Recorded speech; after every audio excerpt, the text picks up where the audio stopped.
Joan Abelló parlava sempre de tres mestres, el més important dels quals fou el pintor i col·leccionista Carles Pellicer. En aquesta sala de la casa del pintor hi trobem diferents obres de Pellicer i objectes de la seva col·lecció. Es tracta d'una habitació atapeïda que recrea l'ambient artístic i cultural vuitcentista que es respirava a Can Pellicer. Nascut a Barcelona el 1865 i fill d'una família benestant, Carles Pellicer i Rubier es formà a la seva ciutat natal amb Antoni Caba i a París amb William Bouguereau. A la seva tornada es consolidà com a retratista de les famílies més importants de la burgesia barcelonina de l'època. Pellicer formava part dels cercles més selectes de l'alta societat i de la vida cultural de la Barcelona del tombant del segle XIX. A casa seva, situada al Passeig de Gràcia número 4, s'hi celebraven vetllades per les quals hi van desfilar destacats personatges del món de la cultura i la burgesia de la ciutat.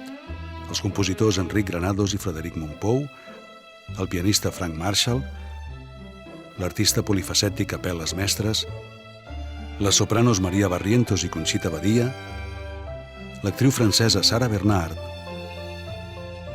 o les ballarines Tórtora Valencia i Anna Pavlova, entre molts d'altres. La primavera de l'any 1946, acompanyat pel pintor Pere Pruna, Abelló entrà per primer cop a Can Pellicer per continuar la seva formació artística.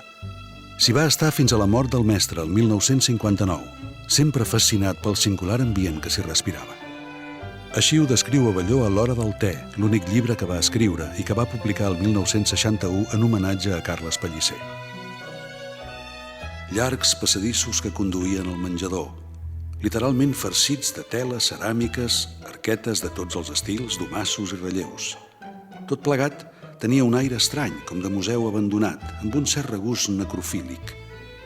La casa respirava un aire nostàlgic d'abandó conscient, gairebé dolorosament assolit. Les cambres estaven plenes de papers i de records, un ram de flors marcit d'anys i més anys, una nina plena de pols i de teranyines, la tapisseria de les butaques esfilagarçada per la ganivetada subtil del temps. Quan Abelló va conèixer Pellicer, aquest ja comptava amb 81 anys i una vista molt deteriorada. Van conviure durant 14 anys, durant els quals Abelló s'enriquí de les llargues converses amb el mestre. En morir Pellicer, el pintor molletà va heretar nombrosos objectes personals seus, alguns dels quals es conserven en aquesta sala.